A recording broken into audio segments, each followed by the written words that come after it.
33번입니다. 어떠한 경우에 행동과 기대가 일치하게 되기도 합니다. 상호 이익을 통해서 예를 들어 In the early days 자동차가 생긴 초기에는 규범이 나타났습니다. 그 규범 안에서 모든 사람들은 expect 기대하게 됩니다. 모든 사람들이 운전할 거라고 오른쪽 혹은 왼쪽으로 길에서 whether 운전자가 도착하든지 집단적인 선택에 그 선택은 오른쪽으로 운전할지 왼쪽으로 운전할지 그러한 것은 리들이 보이죠. 중요하지 않았습니다. 그래서 다양한 규범들이 나타났습니다. 세계의 다른 지역들에서 잠깐 보시면 for example 앞에는 주제가 나옵니다. 그럼 지금 소재는 행동과 기대네요. 그리고 그 예시로 자동차를 들었습니다. 규범이 생겼고 그 규범 안에는 오른쪽일지 왼쪽일지에 대한 기대가 만들어져 있습니다. The key was 핵심은 조정하는 것입니다. 규범을 중심으로 in each area 각 지역에 있는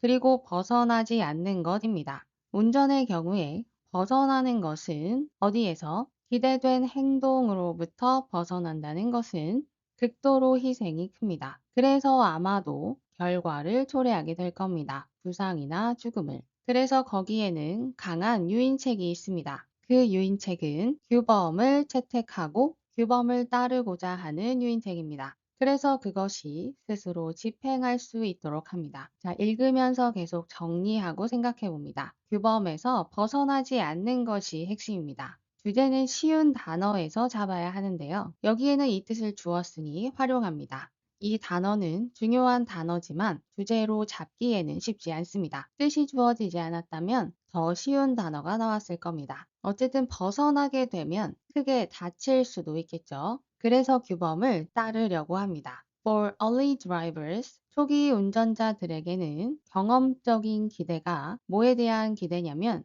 다른 사람들은 무엇을 할 것인지에 관한 기대가 played 동사입니다. 결정적인 인과 역할을 했습니다. 뭐 하는 데 있어서, 결정하는 데 있어서 어느 쪽 도로에서 운전을 할지, 즉 경험적인 기대가 운전의 방향을 결정하네요. 동시에 그러한 기대들은 하고 빈칸입니다. 그리고 뒤에는 따라서 인과관계는 두 방향으로 흘렀다 하고 마무리됩니다. 그럼 선택지로 넘어가 보겠습니다.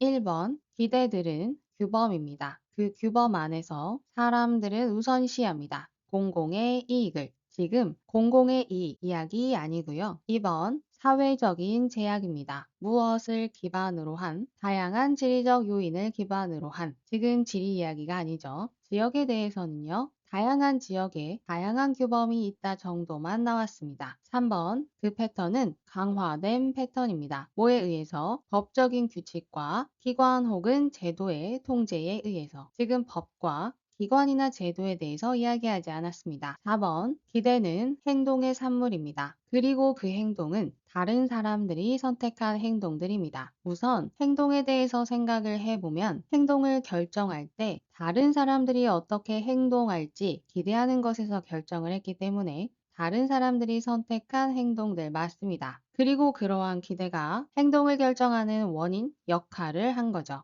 At the same time, 그리고 동시에 그러한 기대들 자체는 하고 빈칸입니다. 뒷문장을 보면 인과관계가 두 방향으로 흐른다고 했죠. causality는 중요한 단어인데 혹시나 이 단어를 몰라서 못 풀겠다면 5번을 먼저 보겠습니다. 기대는 개인적인 믿음인데요. 그리고 그 믿음은 일관성 있게 만들어진 믿음입니다. 개인적인 선호에 의해서. 개인의 선호에 따라서 행동이 결정되는 게 아니라 다른 사람들이 어떻게 행동하는지를 생각하고 행동을 결정했습니다. 5번이 아니니 답은 4번 이렇게 하셔도 되고요. 앞문장에 보시면 for example 앞에는 주제가 나온다고 했죠. 그러면 소재가 행동과 기대입니다. 기대와 행동에 대해서 말하고 있는 4번 이렇게 골라도 됩니다. 다행히 1, 2, 3, 5번에 기대와 행동을 연결하는 선택지를 주지 않았죠. 이제 빈칸을 설명해 보면 기대가 행동을 결정하는 원인이 되기도 했죠.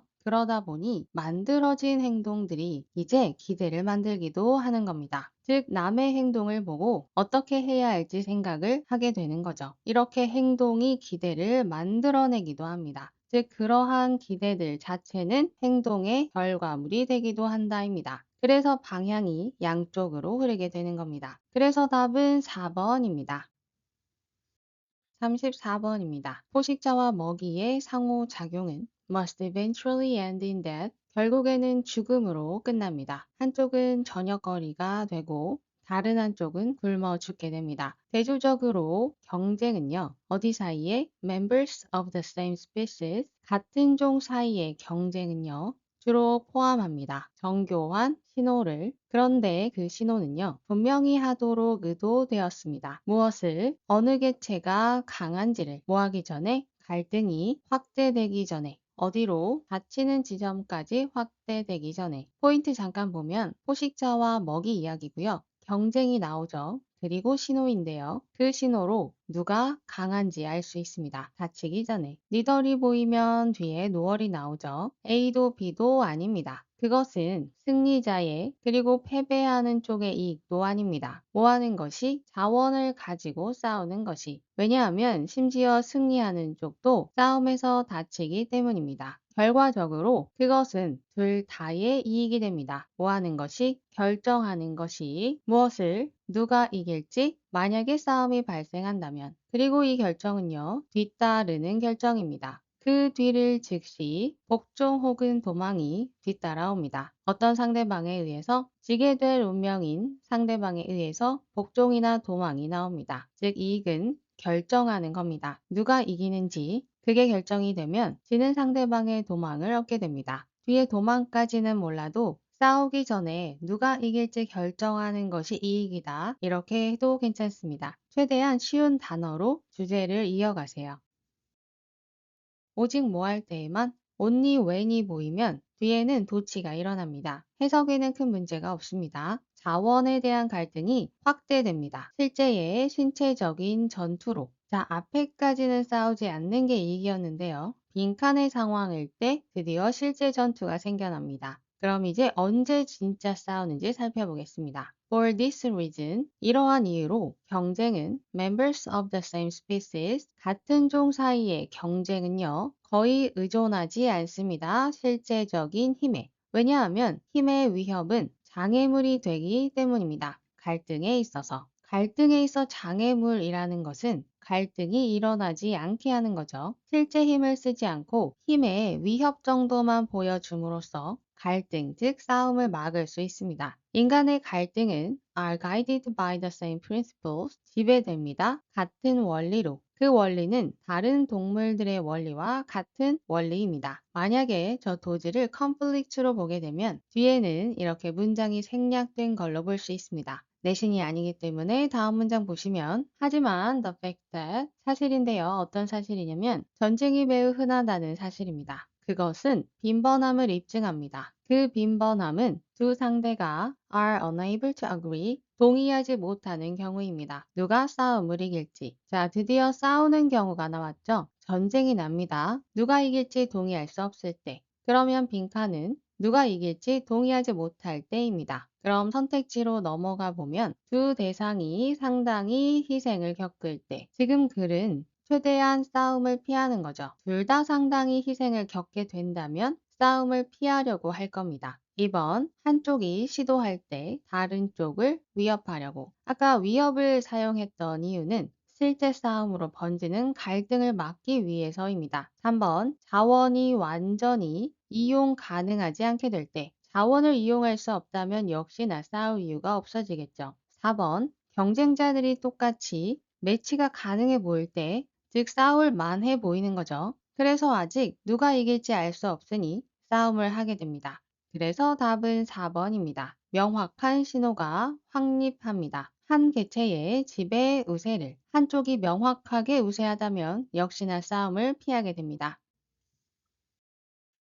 35번입니다. 이상적인 인간은 적어도 경제학자에 따르면 항상 결정을 하게 됩니다. 그런데 그 결정은요, 결과를 초래하는데요. 전치사 인이 보이시나요? 뒤에 동명사를 써야 합니다. 그리고 앞에 있는 them은 동명사의 의미상 주어입니다. 그래서 해석은 그들이 라고 해주세요. 자, 그럼 결정은 그들이 얻게 하는 겁니다. 최대의 효용을. 이 이상적임은 뭐라고 불리냐면 합리적인 선택 이론이라고 불립니다. 그것은요, 정의됩니다. 이론으로서 그 이론의 내용을 뒤에서 자세히 설명해 주죠.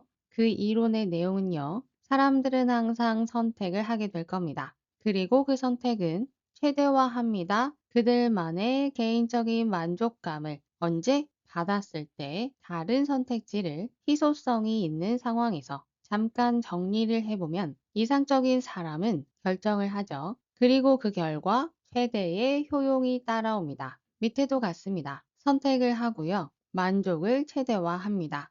희소성은 여기에서 의미하는데요. 뭘 의미하냐면 거기에는 제한된 양의 상품이 있습니다. 그것은 콤마를 지나면 동사가 나옵니다. 앞에 희소성의 상황은 항상 진실입니다. 실제의 삶에 있어서. 사실 콤마 사이를 빼고 읽었을 때 이해가 되면 안 읽어도 됩니다. 그래도 보시면 왜냐하면 우리는 살고 있기 때문입니다. 행성에. 그 행성은요. 유한한 자원을 가지고 있습니다. 가장 최고의 선택은 그것은 선택인데요. 어떠한 선택이냐면 가장 최고의 결과를 이끄는 선택입니다. 그래서 그러한 선택은 come from a prediction, 예측에서 와야 합니다. 무슨 예측이냐면 어느 선택이 제공할지 최고의 효용을. 계속 같은 말이죠. 희소성에서는 양이 제한되어 있으니 선택을 해야 하는데 최고의 선택은 최고의 결과, 최고의 효용성을 제공하는 것들입니다. 그럼 3번 뒤에 보시면 그 이상적인 합리적 의사결정자는 would be so consistent, 너무나 일관적이어서 뭐에 있어 일관적이냐면 being able to carry out this process, 이러한 과정을 수행하는 데 있어서 너무 일관적이라 그 결과 so that 구문이네요. We would be able to create, 우리는 만들 수 있습니다. 수학적인 모델을. 그런데 그 모델은요. 성공적으로 예측할 수 있습니다. 그들의 결정을 효용을 바탕으로 효용을 생각하며 결정하는 과정이 워낙에 변하지 않으니 모델로까지 만들 수 있을 정도입니다. 4번, 사람들은 훨씬 더 의존합니다. 사회적 가치에 뭐라기보다 on the pursuit of, 추구하기보다는 최대의 효용을. 의사결정할 때 틀렸죠, 여러분? 지금 최대의 효용을 생각하며 결정하는 이야기입니다. 가치를 추구하는 게 아니죠. 답은 4번입니다. 5번, 이것은 포함할 겁니다. 완전한 부족을, 뭐가 부족하냐면 감정, 편견 혹은 외부적인 영향력 없이 이루어집니다.